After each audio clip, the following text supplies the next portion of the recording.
Now, Donald Trump is pushing for a ceasefire in the Russia-Ukraine war. On the other hand, the NATO chief is asserting that they want to make sure that Ukraine has what it needs to prevent Vladimir Putin from winning. But today, Kiev faces immense pressure to negotiate terms that could permanently alter its territorial integrity and sovereignty. And our next story explores as to what potentially could be the end game for Ukraine.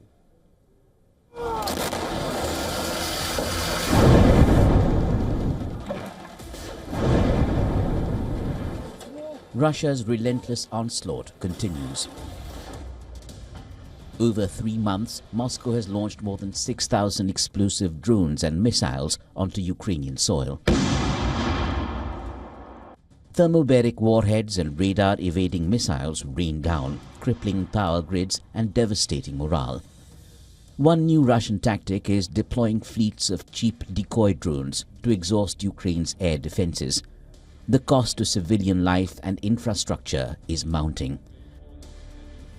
In eastern Ukraine, Russia has gained ground. Ukrainian forces face attrition not just on the battlefield, but within their own borders. Conscription has intensified as manpower shortages grew. Many reluctant citizens unwilling to fight are now forcibly drafted. All this while civilians endure freezing winters in darkness, their cities battered by incessant airstrikes. Ukrainian President Volodymyr Zelensky has subtly shifted his tone. While he once firmly opposed ceding any Russian-occupied territory, now he makes a big admission that the Ukrainian military cannot win back the Donbas and Crimea from the Russians. The Russian president, during his annual press conference, exudes confidence. I must say that the situation is changing dramatically. You know this well. I just want to confirm it. Movement is going on along the entire front line every day. And as I already said, we are not talking about advancing 100, 200 or 300 meters. Our fighters are taking and reclaiming territory in square kilometers. I want to emphasize, every day. Responding to a reporter, Putin says Russia is ready to compromise with Trump on the Ukraine war. Politics is the art of compromise, and we have always said that we are ready for both negotiations and compromises. It is just that the opposite side, in the literal and figurative sense of the word, refused to negotiate. And we are always ready for this. The result of these negotiations is always a compromise. Zelensky hints he is willing to cede territory in exchange for NATO membership. The Western military bloc's new chief promises to provide all the support to Kyiv. Welcome, Donald.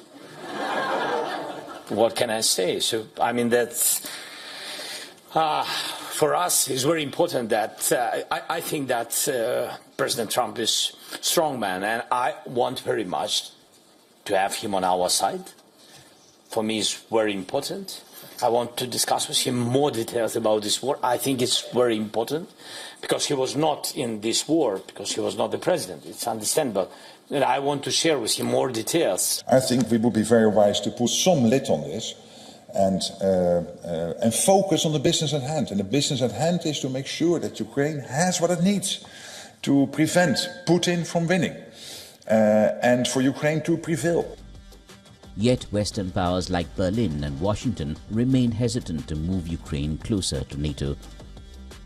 Adding to the urgency is Donald Trump's return to the White House. He's pushing for a quick ceasefire.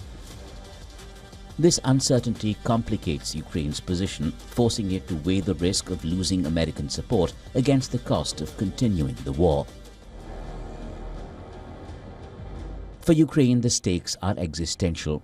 Negotiation could mean territorial loss, a bitter pill to swallow. But the ongoing war risks greater destruction and potential abandonment by weary allies. For Ukraine, the endgame is a high-wire act between survival and sovereignty, with no guarantees on either side. Bureau Report, WION, World is One.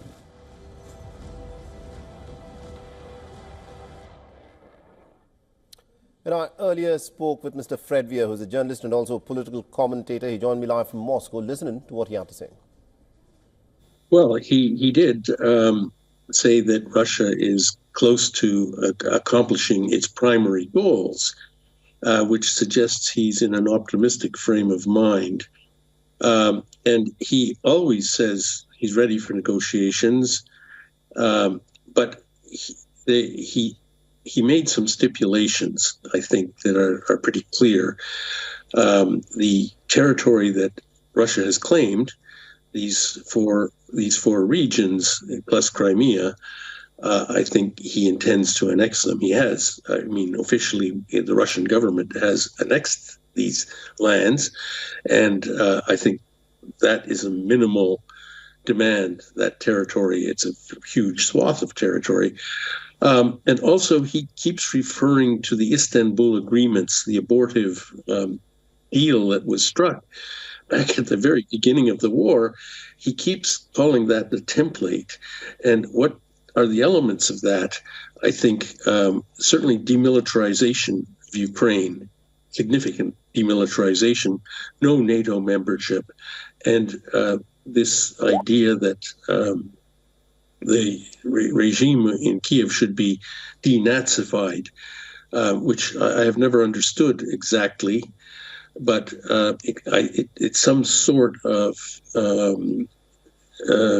neutered regime, or friendly, accepting of Russian sphere of influence.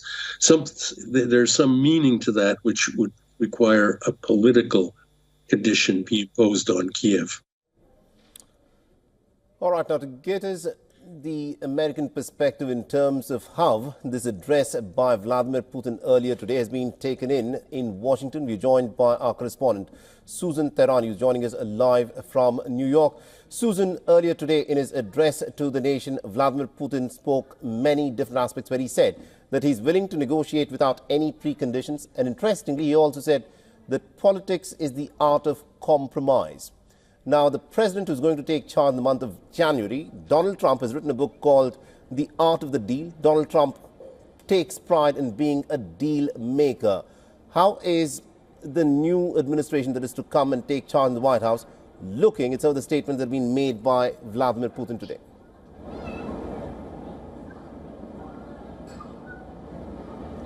Yeah, one of Donald Trump's campaign promises was to try to end this war. And the Russians, on the one hand, while they say they're open to negotiations without preconditions, they're going to be very tough negotiations between Russia and Ukraine. And of course, the United States is going to try to mediate and make it quicker and faster. But it's also important to note that all throughout this war that's been going on for years, Vladimir Putin had made clear that if there were channels of communication open with the United States, something and some kind of maybe negotiated settlement would come about. It was the Biden administration that refused to talk to Russia.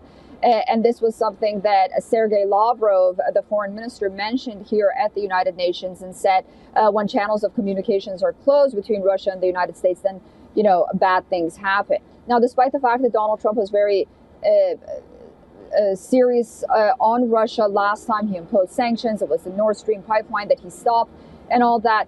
But the fact that they were talking, I think, makes the leader of Russia optimistic. And Zelensky, if the United States says that we need to have a negotiated settlement, that means the weapons aren't going to Ukraine. So Zelensky, I think, at this point is facing the reality that it's just not gaining as much as it should after so many years, and some kind of settlement is really needed. And I think his people are also pushing for that.